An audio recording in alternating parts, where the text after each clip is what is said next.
हिंदी व्याकरण कक्षा 6 से 8 तक के विद्यार्थियों के लिए हमारा पहला टॉपिक है भाषा, लिपि और व्याकरण।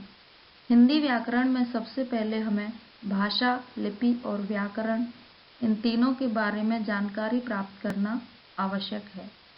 तो आइए आज हम इन तीनों के बारे में जानकारी प्राप्त करते हैं।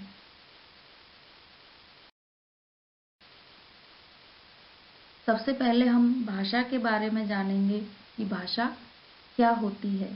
हमें आपस में एक दूसरे के भावों को या विचारों को समझने के लिए किसी भी भाषा की आवश्यकता पड़ती है। हर किसी बात को हम संकेतों के माध्यम से नहीं समझ सकते हैं, इसलिए किसी भी बात को समझने के लिए भाषा का होना आवश्यक है। भाषा की परिभाषा मन के भावों को बोलकर या लिखकर प्रकट करने का साधन भाषा कहलाता है, या जिस साधन के द्वारा हम अपने भावों और विचारों को एक दूसरे तक पहुंचाते हैं और दूसरों के भावों और विचारों को समझते हैं, उसे भाषा। अर्थात हमें एक दूसरे के भावों और विचारों को समझने के लिए भाषा की आवश्यकता पड़ती है। बिना भाषा के संकेतों के माध्यम से हम किसी की बात को समझने में असमर्थ रहते हैं।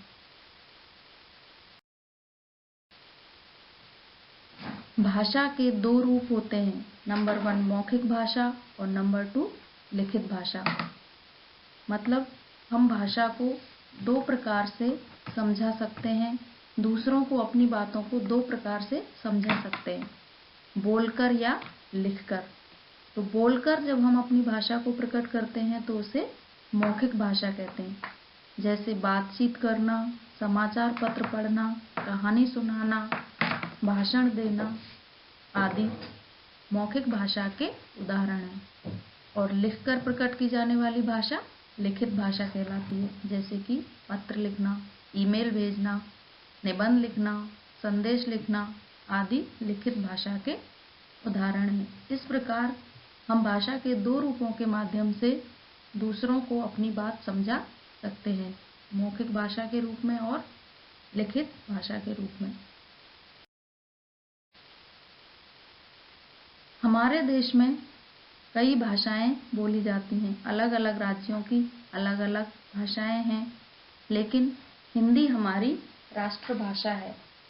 राष्ट्रभाषा मीन्स देश के अधिकांश लोगों द्वारा बोली जाने वाली भाषा, और हमारे देश के अधिकतर लोग हिंदी भाषी हैं, हिंदी भाषा बोलते हैं, इसलिए हिंदी को हमारी राष्ट्रभाषा माना गया है।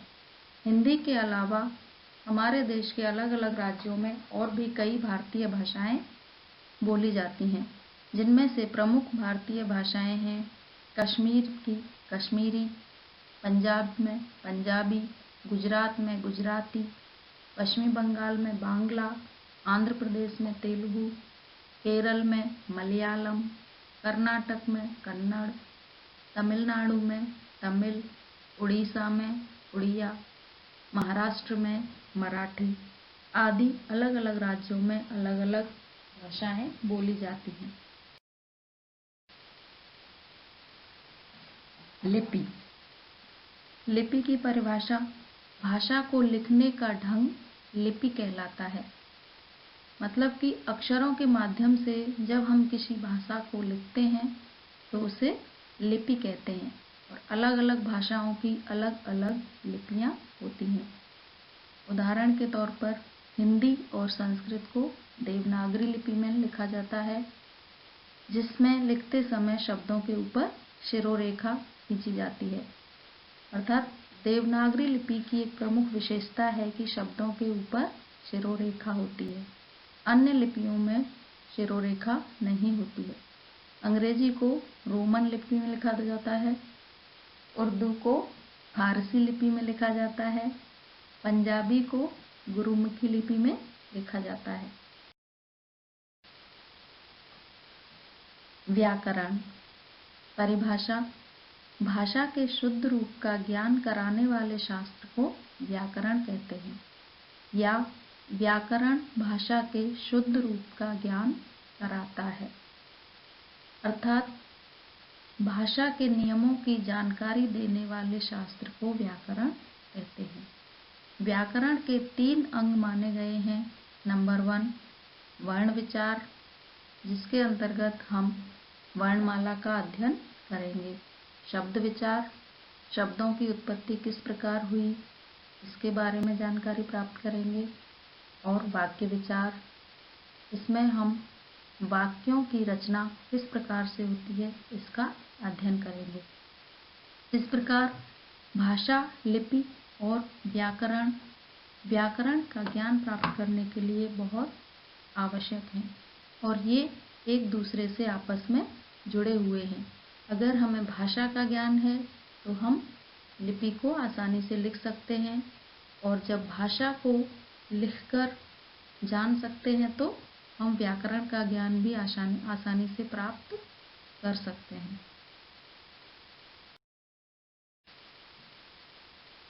धन्यवाद। स्वस्थ रहिए, घर पर रहिए और पढ़ते रहिए। समय का सदुपयोग कीजिए।